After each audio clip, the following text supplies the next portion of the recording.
Liga aí! Ligou? Mas é pra ligar onde? Na verdade, é claro! Ah, é? Tem que ser ligado na verdade! Ligado na verdade!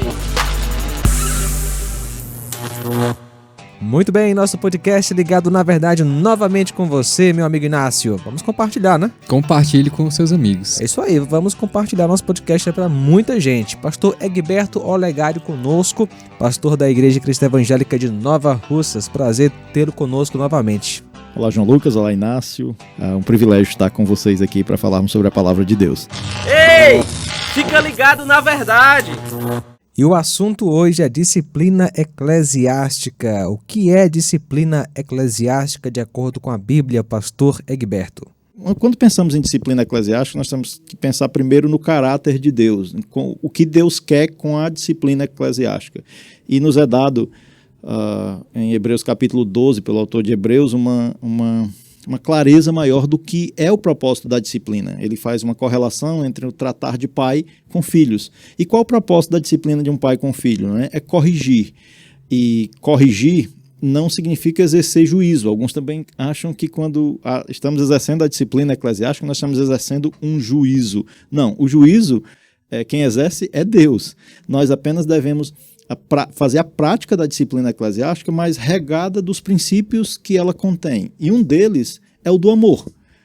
A disciplina é um ato de amor. E quando isso é levado ao âmbito da igreja, né, disciplina eclesiástica, ela deve ser regada também com esse intuito de que é um meio de graça de Deus, de expressão do amor de Deus por meio da igreja para com aquele que está numa prática de pecado, seja ela qual for, né?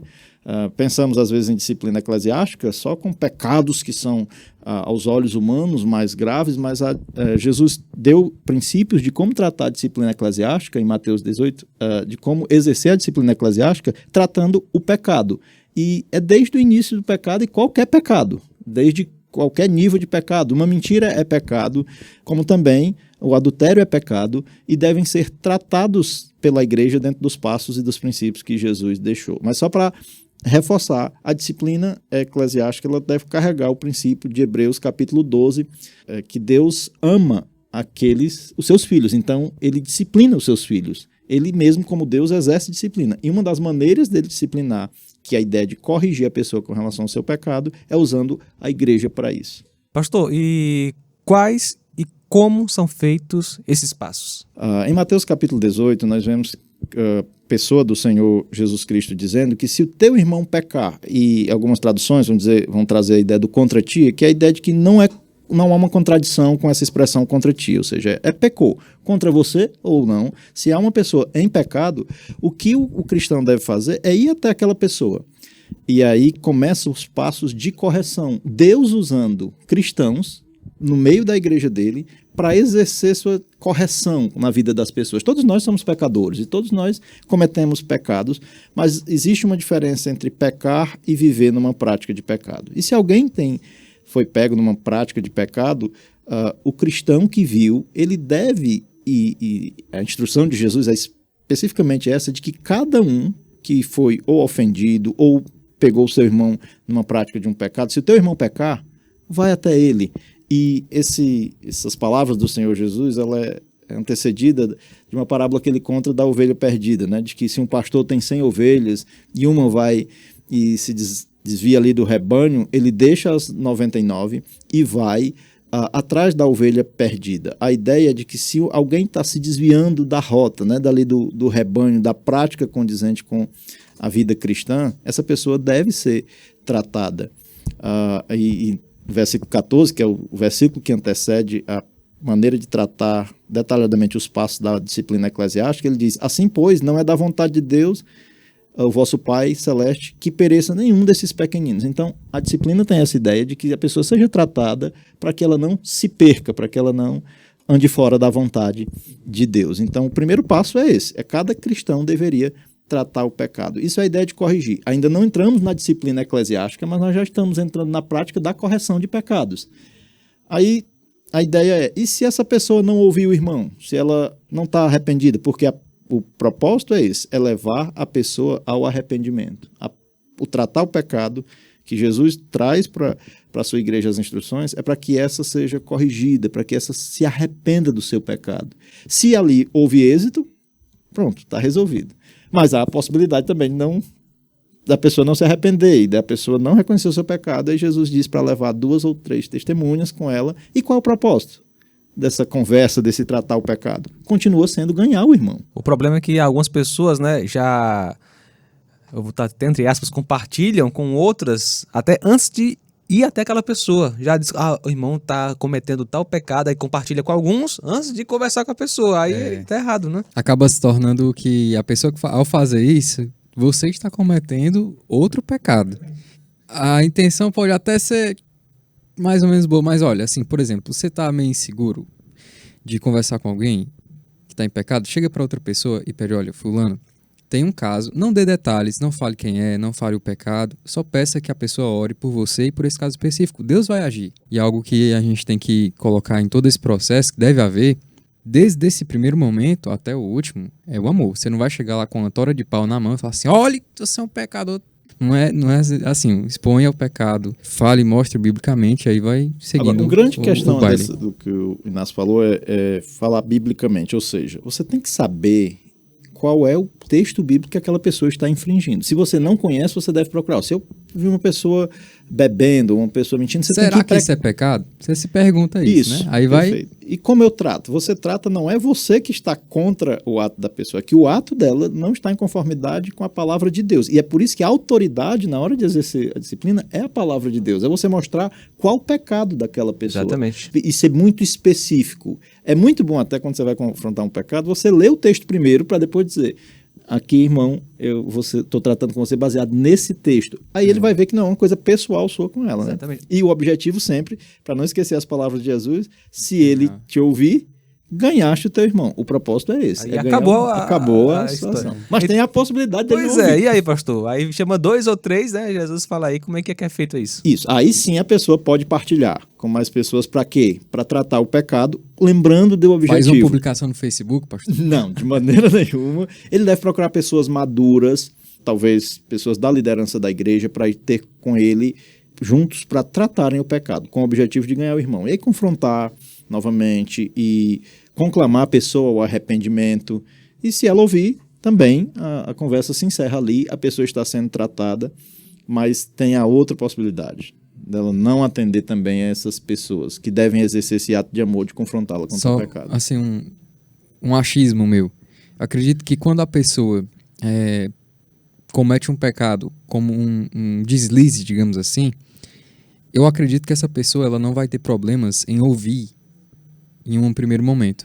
Agora, quando aquele pecado já está um pouco mais enraizado na vida daquela pessoa, já é algo que está no coração, já que endureceu, que ela vem vivendo aquilo como uma rotina, vai entrar nesse ponto de estar tão duro que vai ter que passar para esses próximos pontos.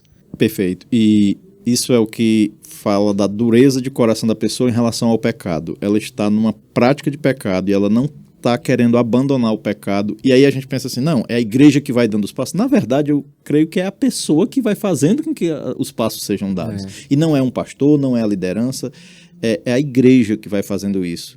E aí chega no ponto que Jesus fala que se ele não os atender, aí diz a igreja, né? Que é uma prática que muitos, quando alguém peca ou é surpreendido com algum pecado, eu vejo algumas igrejas já levam logo e começam com práticas que são infundadas biblicamente. Tira a pessoa de um tempo da comunhão, da ceia, não, você agora, e diz publicamente, né? Você agora está afastado por 30 dias disso, ou você vai agora sentar lá atrás no banco da igreja. Isso não tem nada de bíblico. A ideia da disciplina eclesiástica é tratar o pecado, mas quando a pessoa está com dureza de coração e você leva a igreja a esse assunto é para que a igreja, por um ato de amor, também vá até aquela pessoa, conclamando ela ao arrependimento. Aí nós entramos numa parte que é muito séria, que é a dureza de pecado. Quando isso acontece, quando a disciplina eclesiástica acontece nesse âmbito da igreja, é porque, como o Inácio colocou, a pessoa já está numa prática de pecado e com dureza de coração. Aí as palavras do apóstolo Paulo são muito duras em relação a isso.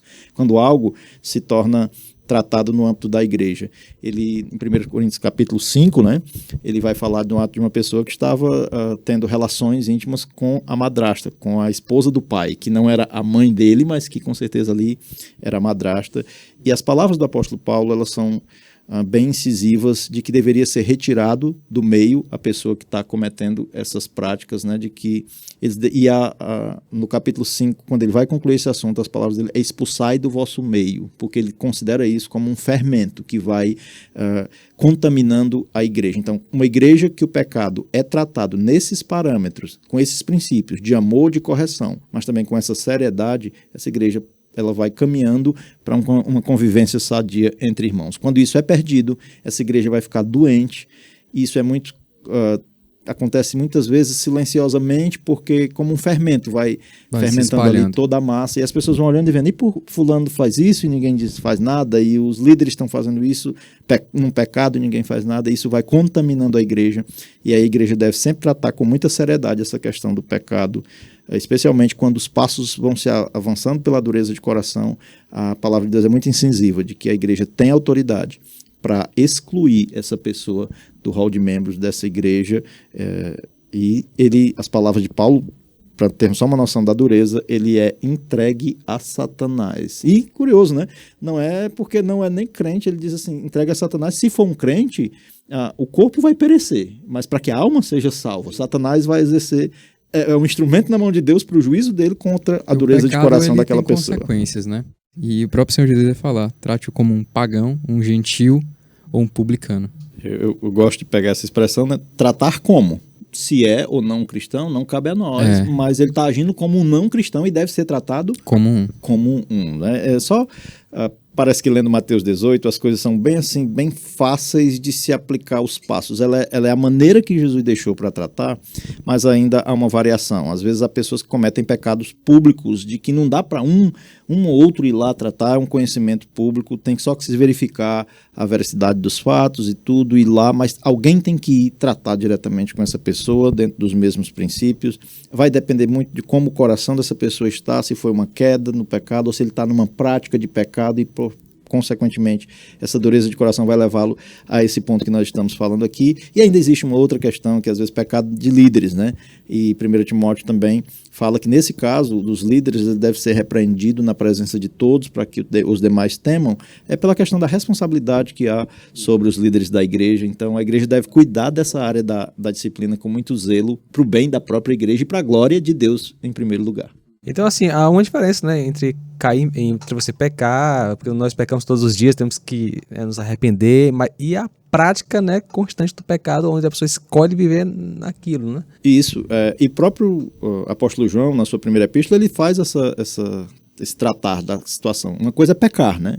Pecar, todos nós pecamos. Ele diz que se nós dissemos que não pecamos, nós fazemos Deus mentiroso e a verdade não está em nós. Mas ele diz também que se alguém vive na prática do pecado, vive numa vida de pecado, ela nem viu, nem conhece a Deus. Ela não teve um encontro com Cristo. Então, mas Deus deixou a maneira, então, de nós percebermos quem só pecou ou quem está vivendo numa prática de pecado. Deus vai usar da disciplina eclesiástica para tratar isso no âmbito da igreja, ok? Isso. Pastor, muito bom, muito obrigado. Parabéns aí, em 15 minutos explicou um tema tão complexo, né? Mas é muita coisa, mas tem muito mais coisa, mas lembrem-se disso, o propósito é sempre ganhar o irmão e que o pecado seja tratado com seriedade. Se houver uma dureza de coração, não tenham receio, a igreja pode caminhar para essa questão de excluir, por conta da dureza de coração da pessoa, de um não arrependimento quanto ao pecado cometido. Eu queria só dar um adendozinho, porque muitas pessoas elas têm receio de procurar líderes, pastores, para confessar pecados, alguma coisa, pensando que vai passar por uma disciplina. Ora, se uma pessoa está procurando um líder confessando seu pecado, ali já está sendo tratado o pecado. O irmão já está ganho. O irmão já está ganho, graças a Deus. Não está nem dureza de coração. E tem pessoas que ficam com receio de procurar seus líderes. Duas questões aqui. Se você está numa igreja que não exerce disciplina eclesiástica, saia dela. Ela não é uma igreja sadia. Mas se você está numa igreja que exerce disciplina eclesiástica, não tenha receio de procurar seus líderes, tratar com eles, e os líderes devem ter essa responsabilidade de tratar com ética, dentro do parâmetro do que Cristo nos deixou. Se ele está confessando um pecado, já é para ficar ali entre ele e a pessoa e Deus, né? Que é o principal alvo da conversa, é agradar a Deus, e a situação ser resolvida ali. Não precisa levar para a liderança, não precisa levar para a igreja, deve ser tratado ali, e eu incentivo os líderes a serem éticos dentro desse princípio e as pessoas, os membros das igrejas, a procurarem seus líderes. Obrigado por podendo estar aqui no Ligados na Verdade. Muito bom, valeu, pastor Egberto, e obrigado você que esteve conosco. Valeu! E aí, curtiu? podcast Ligado na Verdade é uma produção da Rádio Ceará FM 102,7.